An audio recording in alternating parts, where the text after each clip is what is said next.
This is an iHeart podcast. Guaranteed human. The springtime thaw is finally here. Flowers are blooming, days are longer. We're saying yes to more plans and finally getting outside, running, walking, just moving again. It's the perfect time to upgrade your everyday go-tos with Bombas. Take Bombas sport socks. They're super comfortable and designed with sport-specific tech for running, cycling, yoga, hiking, you name it. I use them to run in, and I can tell you they work beautifully. So head over to bombas.com and use code SYSK for 20% off your first purchase. That's BOMBAS.com, code SYSK at checkout. With no fees or minimums on checking accounts, it's no wonder that Capital One Bank Guy is so passionate about banking with Capital One. If he were here, he wouldn't just tell you about no fees or minimums. He'd also tell you about how Capital One cafes are open 7 days a week to assist with your banking needs. Yep, even on weekends. It's pretty much all he talks about, in a good way. What's in your wallet? Terms apply. See CapitalOne.com/bankguy. Capital One N.A., member FDIC. Welcome to Stuff You Should Know, a production of iHeartRadio.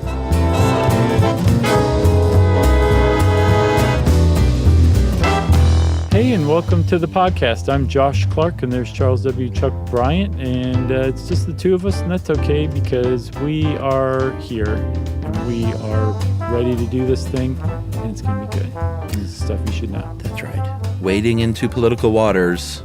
Yep, no way around it. No way around it. What does that DC license plate say? Taxation without representation. That says it all. It really does. I love it because it's so subversive, you know?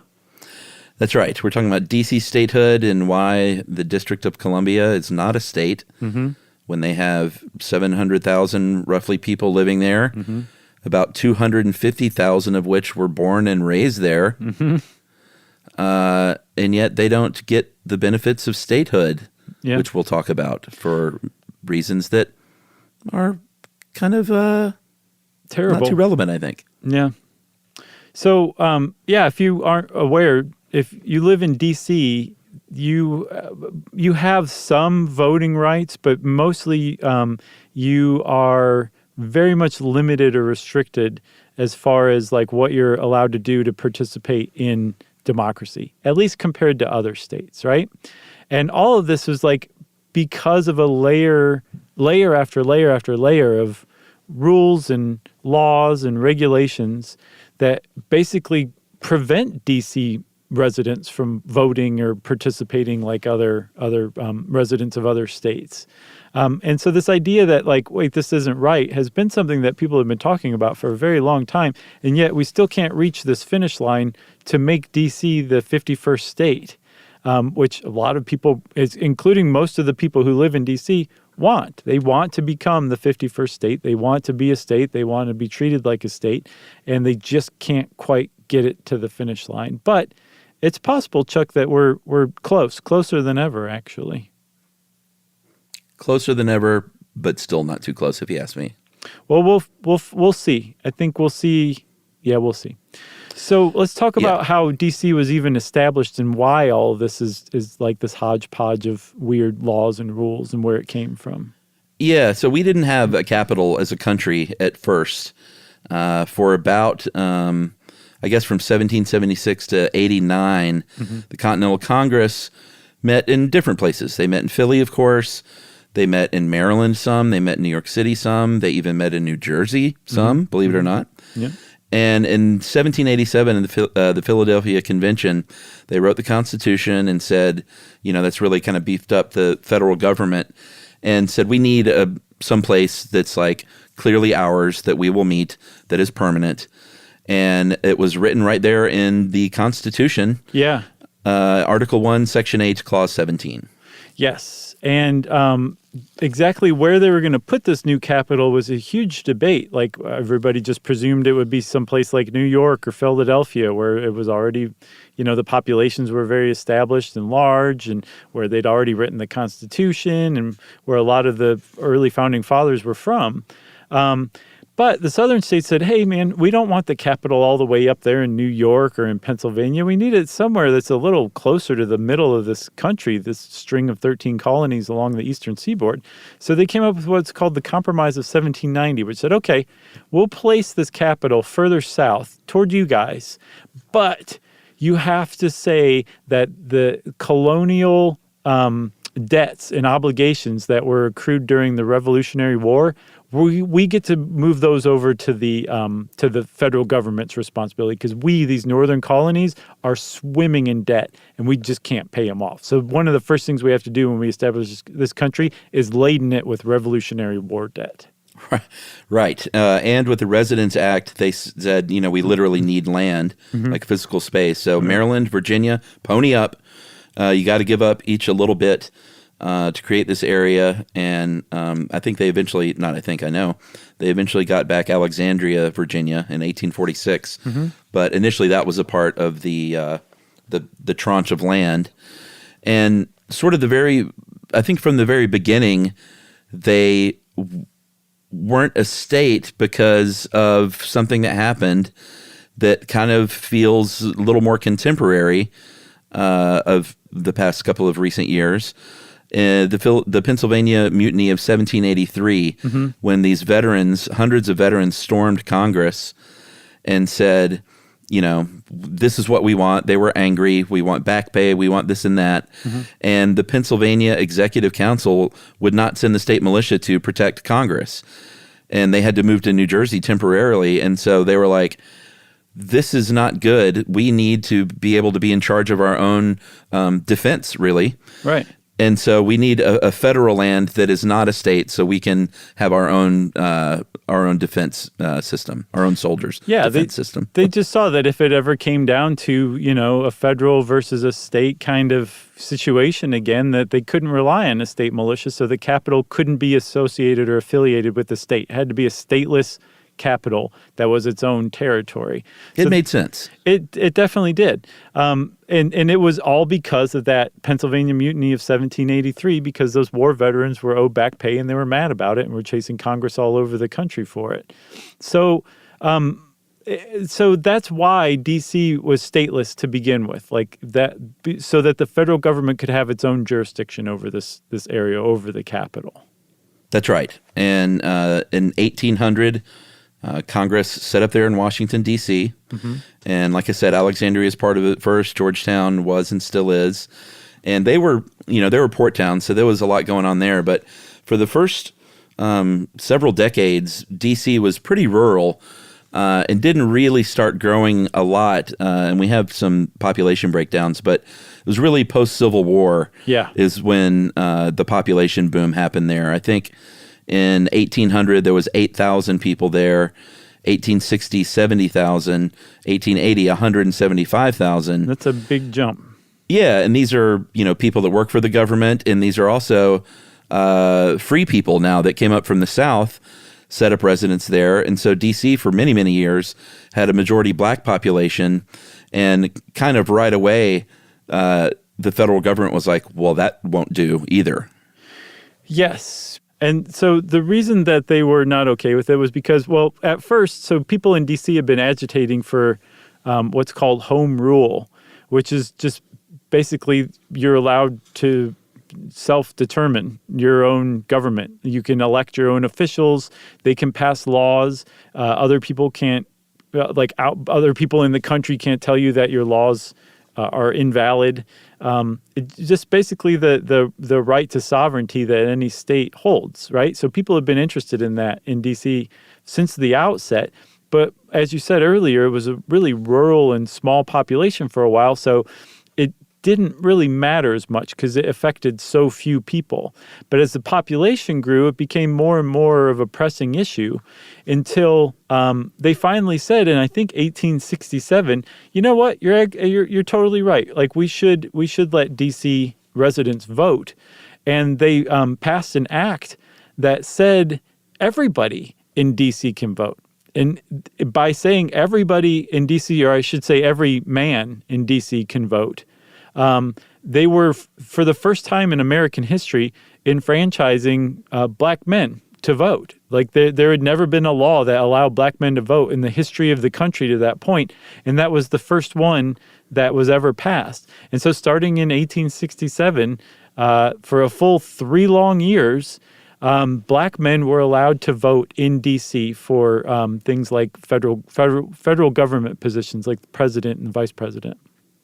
Right. And when I said that won't do, that's what I was talking about. They quickly realized that you have a large city, or, a larger city now, that is being controlled. There's a lot of political power with black people for the first time.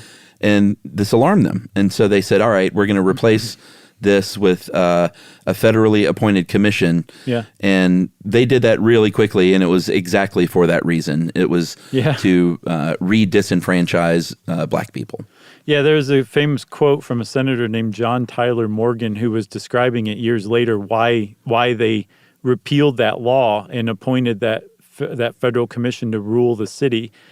He said, and I'm sorry for this, everybody, after the Negroes came into the district, it became necessary to deny the right of suffrage entirely to every human being, to burn down the barn to get rid of the rats being the Negro population, and the barn being the government of the District of Columbia. So what he's saying... He said it out loud. He did, and wrote it down, like it's in quotes there. So what he's saying is that to keep black people from voting in D.C., they had to remove the voting rights of everybody. And that's what they did. And what's crazy is that's how it has generally remained for 150 years now, for basically the same reason, unfortunately. Yeah, it was from the 1800s until 1973. Like, I was born and alive when Washington, D.C. was still a territory that had a governor and a ruling council that the president appointed. They did have a single delegate to Congress, but that they were not given a congressional vote. So there was a delegate that could do the things that delegates do. They could even introduce articles. Yeah. But they can't even vote on their own articles. No, they can be on committees and all that, like almost everything that a House member can do, a congressional member could do, but just not vote. It's a non-voting delegate. And so in that way, like, yes, you had somebody who could advocate for D.C., but the people of D.C. couldn't elect somebody who could go vote on their behalf in the House of Representatives. Right. And that's just the House. They have nobody and never have had a single representative in the Senate. So the only representation that D.C. has is a single non-voting member of the House of Representatives, and that's it. Yeah, like constituents without a real say at the end of the day. It gets even far, far worse than that, because I'm sure people are like, well, come on, how much does that affect these people, really? Well, we're going to explain exactly how it affects them. But one of the big ways, if it stands out to me, is that when the Home Rule Act was passed in 1973 that said, okay, you guys can elect your own mayor and you can elect your own city council, bully for you. There's this thing that we have to tell you about, though. It's not all, great. Every single law that gets passed by you in your town is subject to congressional review. It doesn't actually become law until Congress says that your laws that you came up with and passed yourselves are okay. And that means that any congressperson, any House member from anywhere in the country who is offended by one of your laws, who takes an issue with one of your laws, can strike that law down basically single-handedly by attaching a rider to your annual budget. And so if you don't like that rider, well, then you can do without it, but you have to do without the money that makes up about 25% of your operating budget every year. That's the kind of like draconian rule that Congress holds over D.C. to this day. Yeah, and this is why, and unfortunately this does wade into politics, and we'll get into that more later, but like it is kind of purely for partisan politics why D.C. is not a state at this point. And the ironies are pretty rich here in that generally Republicans do not want D.C. to become a state, but they're also the same party who decries government overreach and states' rights. Yeah. And I guess they'll say, well, yeah, but it's not a state, but it is certainly government overreach when you have the local people of of a district voting for their own laws that their constituents want, Right. but the federal government can override those. And again, you might say, like, what laws? Who cares? What's the problem? How are these people actually really harmed with that? Well, there's actually like a lot of laws that D.C. has passed that Congress has either dragged its feet on or overturned that have actually harmed people. D.C. had a needle exchange program to try to slow the spread of HIV, and it was overturned by Congress in 1998 and was not allowed to happen again until 2007. And it turns out that when that was finally allowed to start up again, the HIV infection rates in the city, and by the way, D.C. had one of the highest rates of HIV after its needle exchange program was banned by Congress. Yeah. Its HIV rates dropped by 70%, and an estimated 120 people were prevented from being infected with HIV in just 2 years after the needle program was allowed to start up again in 2007. There's also ones on abortion access, COVID-19. They got the short end of the stick as far as funds go. And then there's another one where they tried to repeal their sodomy law, which outlawed sex between men back in 1981. And Congress didn't let it actually go through until 1993. Wow. There's just been a lot of stuff where basically if you have somebody in Congress who doesn't like the idea of D.C., the people of D.C., having legalized marijuana or being able to use taxpayer money for abortions, like D.C. doesn't get to do that because a rider gets attached to their budget and they have to take it. And that COVID thing you were talking about, they every U.S. state got $1.25 billion in aid, but Congress cut that in half for D.C., even though they had, well, first of all, they're like, well, we're bigger than Vermont and like one other state too, right? Wyoming or? Yep. And they're almost the same size as Alaska, North Dakota, South Dakota, and Delaware population-wise. Yeah, and they were, I think, had more confirmed COVID cases at the time than 19 other states, yet they got half the aid just because. Yes. So it's mind-numbing and crazy. And if you like, just put yourself in the position of somebody who's interested in the political process and lives in D.C., and the idea that your city can pass a law, with huge support. I think their marijuana legalization law passed with 65% support of voters. And somebody from Arizona could come along and be like, nope, you're not doing that. That law doesn't go through. I'm attaching that as a rider to your annual budget. How outrage-inducing would that be? You know, how frustrating would it be at the very least? So yes, it actually is harmful to the democracy of Washington D.C. and their self-determination and their ability for home rule. The situation as it stands right now. All right, well, let's take a break. I think it's pretty clear where we stand here. And we'll talk about the Electoral College, just that little thing, right after this. Learning stuff with Joshua and Charles.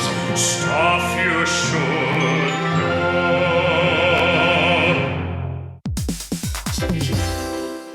On eBay, every find has a story. Like if you're looking for a vintage band tee, not just a tee, the band tee from the last show your favorite band ever played. You wore it everywhere. Then your girlfriend started wearing it, which was cute, until she dumped you and took it with her, which was not so cute. Yeah, well, anyway, now you're on eBay. And there it is. Same tee from the same tour. Still living in your memory, rent-free forever. See, the things you love have a way of finding their way back to you. But eBay isn't just for getting whatever your ex-boyfriend or girlfriend stole back, right? No, it's also for that rare championship foul ball you caught, then heroically gave to the kid next to you. And where else are you going to find your first car? The one you wish you'd never sold. But now, finally get the chance to take it back home. For good this time. So shop eBay for millions of finds, each with a story. eBay. Things people love. The springtime thaw is finally here. Flowers are blooming, days are longer. We're saying yes to more plans and finally getting outside, running, walking, just moving again. It's the perfect time to upgrade your everyday go-tos with Bombas. Take Bombas sport socks. They're super comfortable and designed with sport-specific tech for running, cycling, yoga, hiking, you name it. I use them to run in, and I can tell you they work beautifully. So head over to bombas.com and use code SYSK for 20% off your first purchase. That's BOMBAS.com, code SYSK at checkout.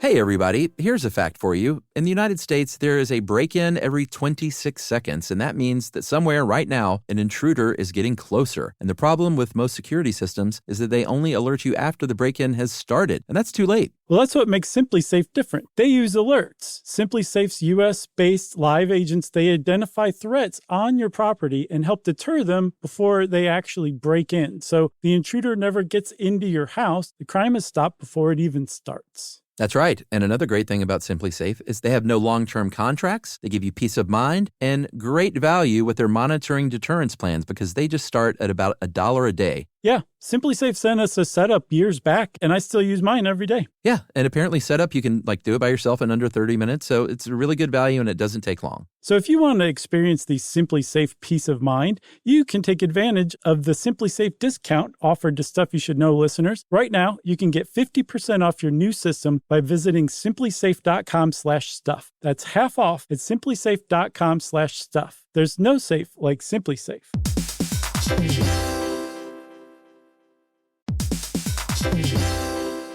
Work can be a little weird. One minute you're in a meeting that could have been an email. The next you're trying to decode corporate jargon that somehow means nothing. And don't even get us started on the quick sync that turns into a 45-minute deep dive. Yeah, well, the truth is figuring out your career isn't always straightforward. Whether you're trying to grow, pivot, or just stay relevant, it can feel like you're navigating it all on your own. Well, that's where LinkedIn comes in. That's right. LinkedIn can help you grow your career, helping you confidently navigate your path with insights, ideas, and inspiration from your professional community. You can stay up to date with the latest trends in your field, connect with people who get it, and discover opportunities tailored to your goals, your experience, and what actually matters to you. Whether you're looking for something new or just trying to grow where you are, LinkedIn gives you the tools and connections to move forward with confidence. Because LinkedIn is the network that works for you. Visit linkedin.com/knowstuff to learn more.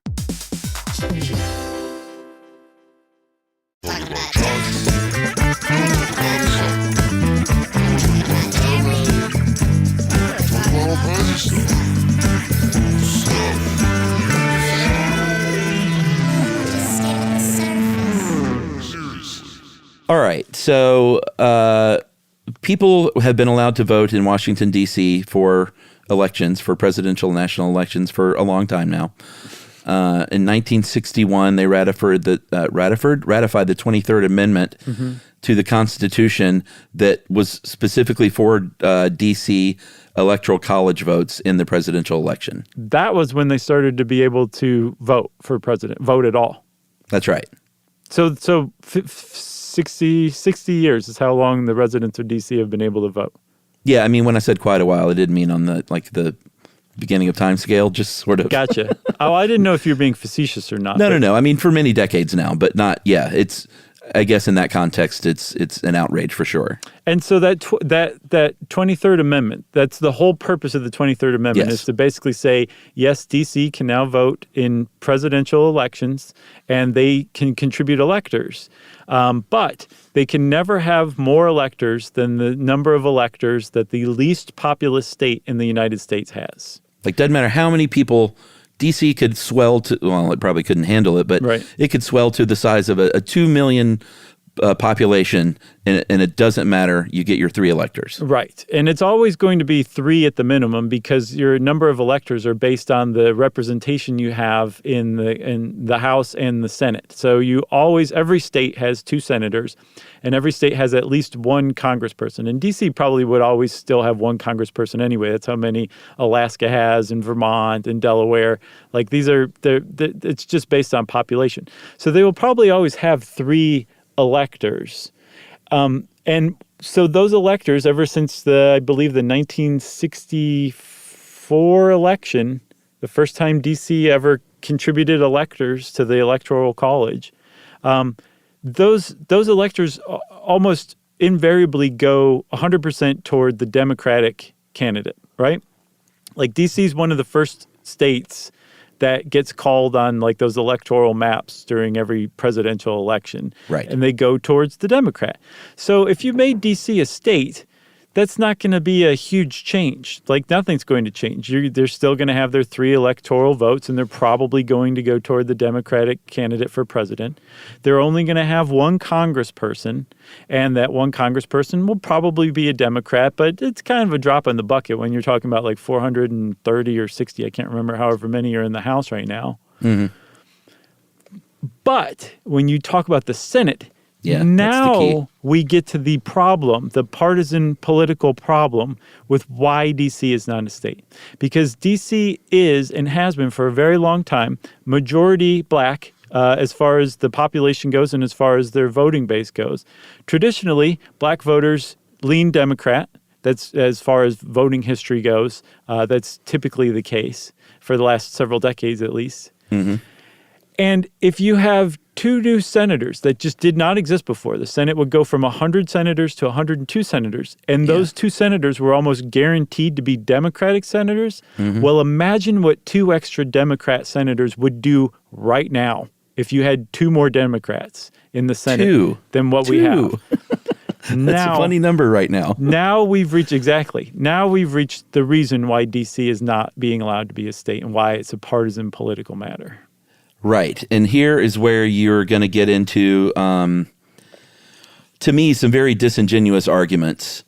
Yes, for sure. That are just, it'd be so much easier if they just talked about what the reality was instead of disingenuous arguments that everybody knows isn't the real reason. It's just that's the stuff I hate about politics in this country, is no one's talking about what the real situation is. So, some people, they'll try and call it out, but they, so there are sort of 2 avenues that have been bandied about over the years, is basically the two main paths for making DC a state. And one is what we need to do is, the idea is that what we need to do is shrink what is called the federal district to only the buildings that are under federal control, like the White House and the Capitol building and, kind of everything there in DC, all the government buildings basically, and just make it that. But no one lives there except for, no one lives in these buildings. These are office buildings except for the White House, where the president and first family live and maybe some of the staff. So one of the disingenuous arguments that comes up is, well, we can't have a situation where there's only 3 or 4 people, like, let's say, living in these places that get this kind of representation. Right, like that's 3 electoral votes. Yeah, that's completely disingenuous. Sure, and especially if that president is an incumbent running for election again, then that incumbent president would have 3 electoral votes to cast for themselves. Right? So on paper, you're like, oh, yeah, I could see that being a problem. Let's just give up because of the 23 Amendment and that quirk that it attributed, right? But there are a lot of like workarounds too that people are like, no, that's a ridiculous argument. Right. Like the president could, and in fact usually does, vote absentee from their own home state. Mm-hmm. That's one. And then so if no electoral votes are cast, or if no votes are actually cast in the District of Columbia, then there's no electors to be given, right? So you'd have those 3 electors that just didn't go to anybody. That's one solution. Right. Another one is to just take those 3 electors and give them to whoever wins the popular vote, regardless. Yeah. And then a lot of people are like, no, you just repeal the 23rd Amendment if you make D.C. a state. Like it's a 1-2 punch. Like that's just how it has to be. That's right. And we'll talk more about some disingenuous arguments and deconstruct them as we go. But that's the one that seems to be bandied about most commonly, right? Yeah, and we've talked a little bit about why it matters to begin with. We mentioned at the very beginning their license plate taxation without representation. And, that's a little bit of a snide license plate, but it's very true. They pay federal income tax and like really high federal income tax, so much so that they contribute more than they receive from the federal government. One thing I saw, Chuck, is like, I was like, well, wait a minute, can D.C. like even handle being a state? How much does it get from the federal government? And apparently it is not in any way, shape, or form the state that or the area that receives the most federal funding.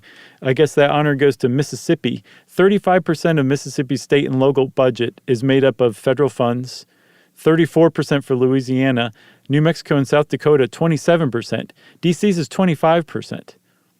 So just Okay, a so quarter they're- of all of the money yeah. that DC uses to operate comes from the federal government. The rest is from local taxes.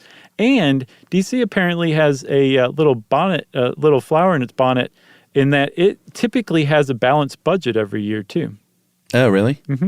So it could do just fine without being a state. It would be like, yeah, we should still get federal funding because other states get federal funding too. But even if you kept it at the federal funding they get now, they would be doing just fine. As far as federal law is concerned, they are treated as a state, yet they're not a state with representation like a state. We already talked about congressional representation. They can't vote on bills. It's really weird that you can introduce a bill and write the bill, but not vote in that bill. Yeah, and because constitutional amendments are typically what's thrown around about making D.C. a state or not, or has been up until recently, it's kind of ironic that D.C. wouldn't be able to vote on its own ratification, like its own Right. statehood, like because it cannot vote on constitutional amendments because it's not a state. So basically D.C. has to rely on everybody else to go to bat for it because it doesn't have self-determination. That's right. You want to take another break and then talk about some of the arguments for and against? Yeah. Okay. Well, we're going to do just that, everybody. Learning stuff with Joshua and Charles. Stuff you should know.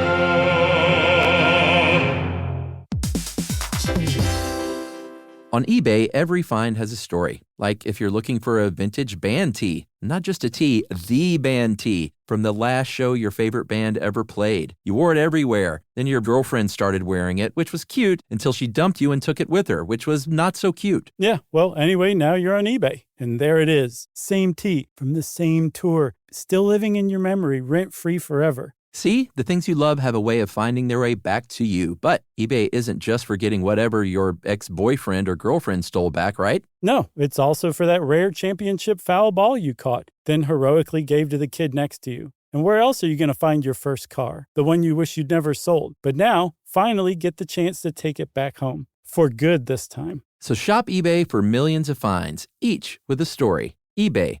Things people love.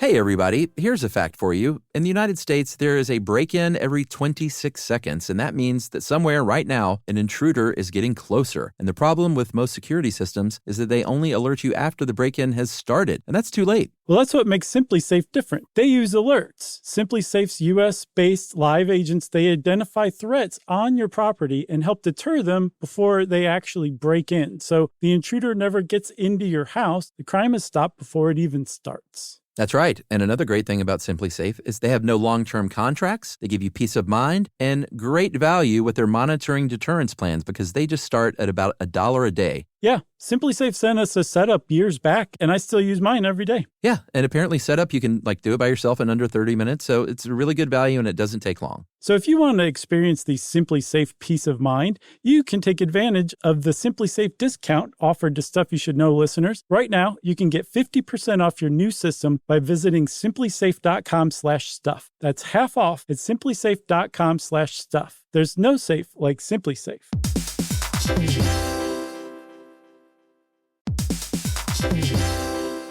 Work can be a little weird. One minute you're in a meeting that could have been an email. The next you're trying to decode corporate jargon that somehow means nothing. And don't even get us started on the quick sync that turns into a 45-minute deep dive. Yeah, well, the truth is figuring out your career isn't always straightforward. Whether you're trying to grow, pivot, or just stay relevant, it can feel like you're navigating it all on your own. Well, that's where LinkedIn comes in. That's right. LinkedIn can help you grow your career, helping you confidently navigate your path with insights, ideas, and inspiration from your professional community. You can stay up to date with the latest trends in your field, connect with people who get it, and discover opportunities tailored to your goals, your experience, and what actually matters to you. Whether you're looking for something new or just trying to grow where you are, LinkedIn gives you the tools and connections to move forward with confidence. Because LinkedIn is the network that works for you. Visit linkedin.com/knowstuff to learn more.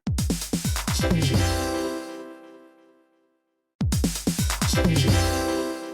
everybody, we're here to talk to you about Wayfair, who believes that spaces should be functional, they should be comfortable, they should be well designed, and they can be well designed by you with their help. Your updated space should feel more comfortable, inviting, and practical for everyday use. And we're talking about outdoor seating. We're talking about grills. We're talking about major appliances. If you need storage solutions, Wayfair can help you out. Patio lighting, rugs, decor. It is your one-stop shop for home. Yeah, I mean, it's getting nice out, so it's time to think about living outdoors for the next few months. And Wayfair knows that outdoor furniture, it's heavy, it's intimidating to assemble. So Wayfair has stepped in and said, we're going to handle the hard part so you don't have to. That's right. You can shop Wayfair Verified, your shortcut to the good stuff. And that means their team of product specialists are going to vet everything by hand using a 10-point inspection, testing things like, quality materials, functionality and features, and even how long it takes to build that piece of furniture. And the overall experience save time, reduce hassle, and improved convenience. Patio season is here, and these deals won't last. So head to wayfair.com right now to get your outdoor space ready for way less. That's WAYFAIR.com. Wayfair, every style, every home.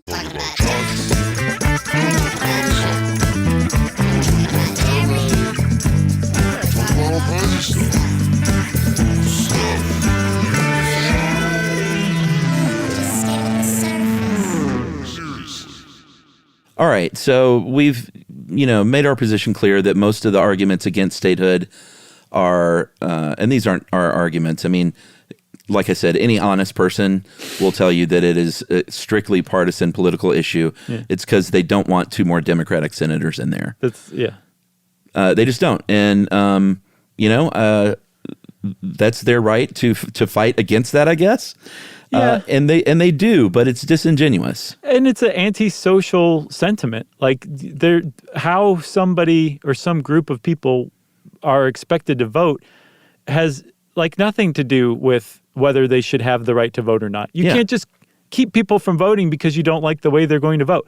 That is an antisocial act. Anti-democratic. Yeah, it's both. And that's exactly what's going on right now. That's it.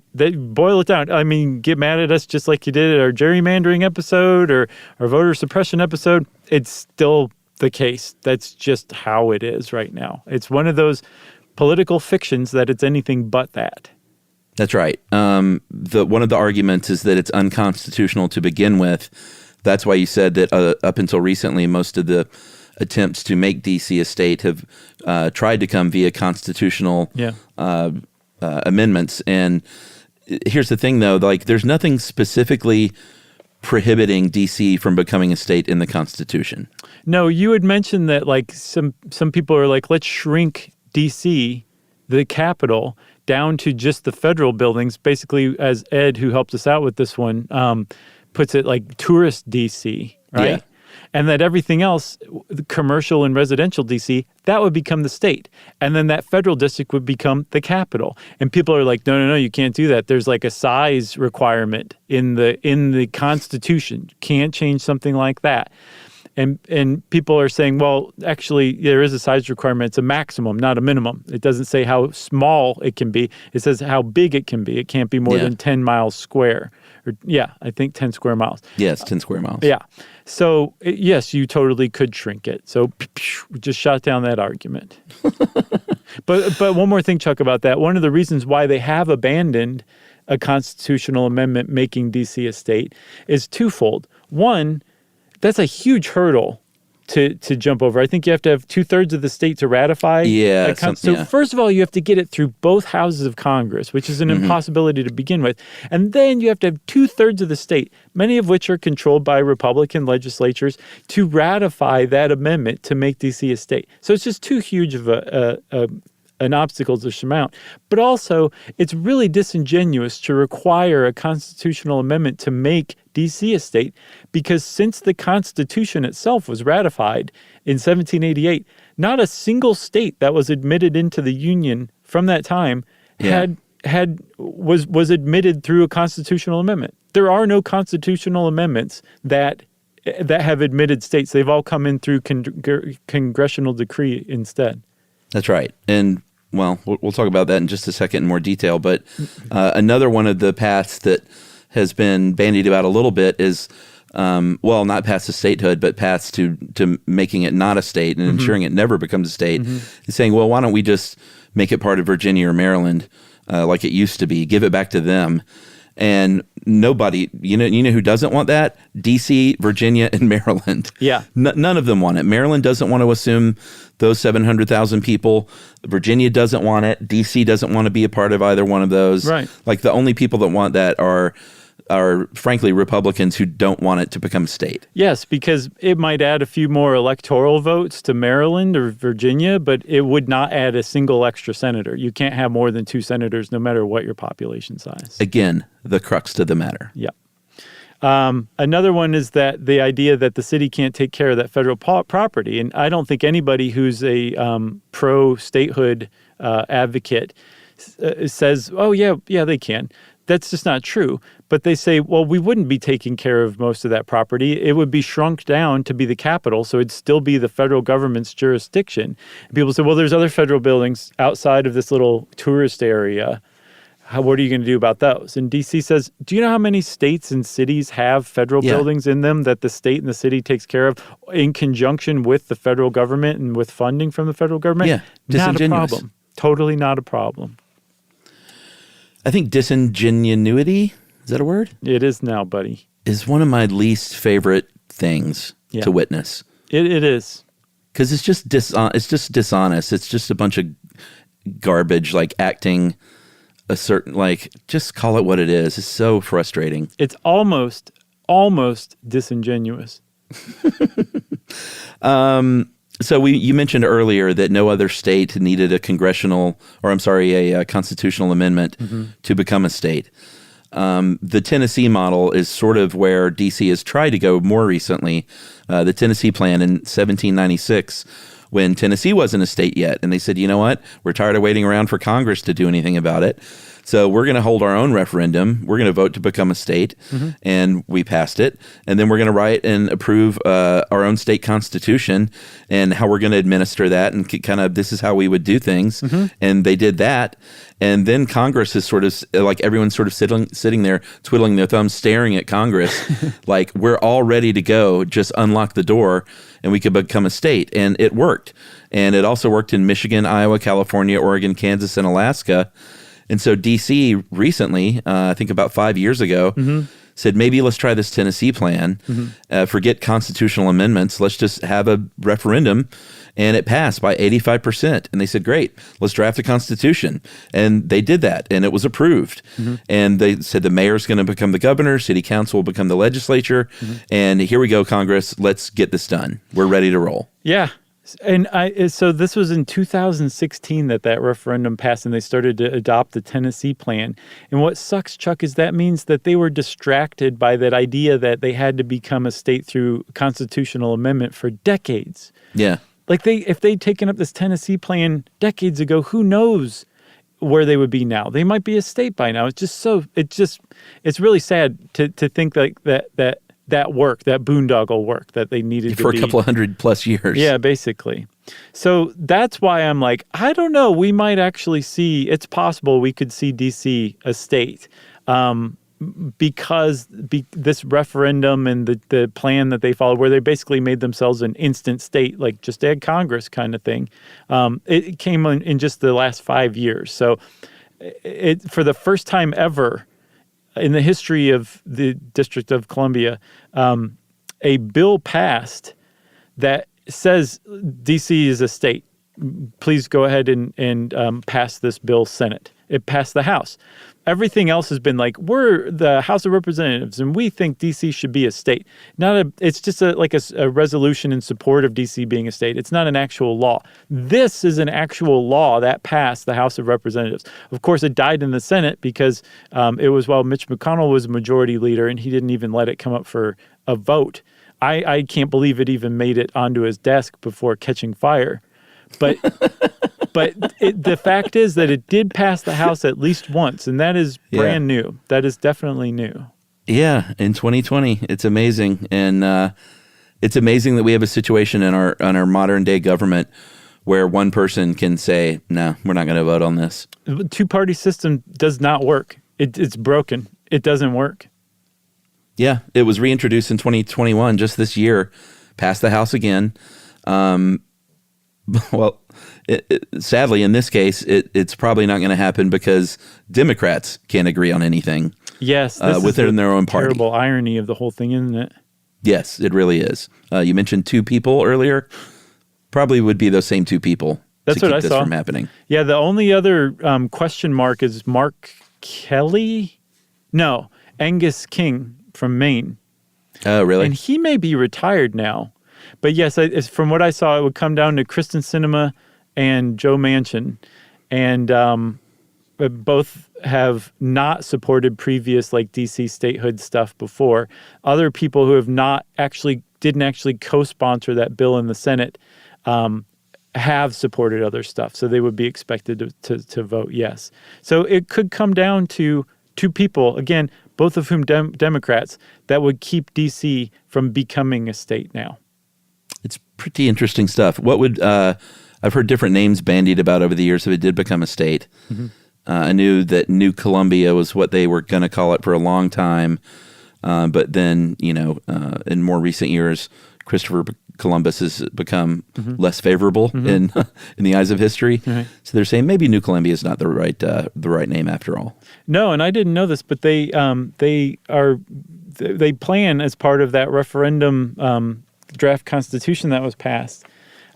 They would change the name. They would keep it as Washington, D.C., but D.C. would stand for Douglas Commonwealth after Frederick Douglass, the abolitionist, former slave. I like it. Isn't that neat? Yeah, DC, I think people that go to tourist DC, which is a lot of fun. We've both done that thing a lot of times.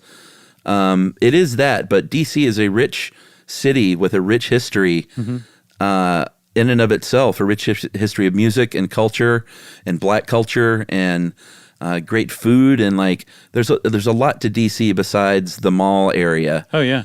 And every time I go there, I try to check out different areas and do different things, and it's awesome. We have a great time when we do live shows in DC. It's one of my favorite places when we go to what is it? Lincoln. Mm-hmm. And they give us those Lincoln logs, the pastry. Where did those come from? What do you mean? Where they come from? What's the bakery that does those? Do you know? I don't know. I think it's I feel a nearby terrible that I don't know bakery that. on U Street. I don't They're remember, always but just sitting there backstage, and they're so delicious. And we always eat like 10 each of them. They're like Swiss cake rolls, but like the bakery version of a Swiss cake roll. Yeah. So before we go, Chuck, I feel like we have to talk about how some recent events like really kind of have brought the idea of DC not being a state to the fore, both of which occurred in 2020, actually. Oh, like the storming of the Capitol? That's one of them for sure. Yeah, and I think that kind of harkens back to the mutiny of 1783, and that there are some people who think it would have gone down a lot differently if we had been able, if the government had been able to call on the state National Guard like super quickly. Yeah, because the National Guard, the D.C. National Guard is not under control of D.C., just like any other state's National Guard would be under the state's control, which is why that's what Congress wanted it to be like. They wanted D.C.'s National Guard to be under control of the federal government because of that mutiny of 1783. But the exact opposite thing happened on January 6th because D.C. and the Capitol wanted the D.C. National Guard and definitely would have activated them and brought them out hours before, but the federal government at the time kept them from doing that because they were under federal control. So that was one that really just kind of pointed out like, oh, well, this is harmful. This is not good. Yeah. The other way that it was pointed out was kind of the opposite of that, where during the Black Lives Matter protests in the summer of 2020, after the murder of George Floyd, and people took to the streets in D.C., they were basically beaten out of the streets, harassed out of the streets, used tear gas on by the D.C. National Guard that was deployed by the federal government. Whereas you can pretty much guess that if Muriel Bowser had been the governor of the state of D.C. rather than just the mayor and had the power over the National Guard, those National Guard troops would not have been deployed against those protesters. So both of those events, just within months of one another. So the protests were in 2020. The insurrection was in the beginning of 2021. Yeah, that was this year. It's nuts to It think of. seems really, I thought 2020 was long. 2021 seems longer. This year's been a long decade, you know? It But really both of has. those events have pointed out, like, because of that mutiny of 1783, those things were able to happen the way that they did. Really, really interesting. Yeah, it is. So now you guys know DC statehood. You make up your own mind about it, but them's the facts. Comes to facts. And since I said them's the facts, it's time, of course, everybody, for listener mail. I'm going to call this baby shout out. We don't do a lot of shout outs, but this is kind of special, I think, because this is a future shout out. Okay. I've been a longtime listener, and in January 2020, I had a baby who's your youngest listener. While I was pregnant, I worked as an assistant manager at a local horse boarding facility near Augusta, Georgia. And every morning when I fed the horses, I put my phone in my phone belt and turned on Stuff You Should Know. Babies can hear nearby sounds in the womb. And so Clara has been listening as long as she's been able to hear. Oh. Now we listen to Stuff You Should Know during our afternoon walks together. If an episode finishes before it's over, Clara will sign and ask for more. You know, that little toddler sign language is the best. I know, it's adorable. I didn't realize it was a thing. And then one of Yumi's best friends taught her kids, and I was like, oh, this is really cool. Yeah, we did some basic stuff. We didn't get too involved, but there was a little bit of that early on. Man, kids are so neat these days. They're so neat. Not like us. We were just dummies. Yeah. They're like, here's oatmeal and a television. We played with a stick and a wheel. Back to the mail. I would love for her to have a shout out on an episode, so one day we can go back and listen to her episode. Cute. So, Clara, your episode is on DC statehood. Maybe things will be different then. Yeah, wouldn't that be something? That would be something. But this is from Karis Texador, and she just says, thanks for all we do. We really help fill the long hours of COVID shutdown at home with an infant, and for helping learning new things fun. That is Karis Texador. Great name. That's awesome. Thanks, Karis. Definitely a great name. You sound like the last Starfighter or something. That's right. And hello, little Carla. I hope you keep listening, and I hope by the time you're 20, we're still doing this show? No, maybe not by then. Recently retired. Yeah, I'll be 70. Yeah. Yeah, I guess that's right. Yeah. So, yeah, thank you very much for writing in, Karis and Carla. Best wishes to you on a fantastic life. And if you want to get in touch with us like Karis and Carla did, you can send us an email to stuffpodcast@iheartradio.com. Stuff You Should Know is a production of iHeartRadio. For more podcasts from iHeartRadio, visit the iHeartRadio app, Apple Podcasts, or wherever you listen to your favorite shows.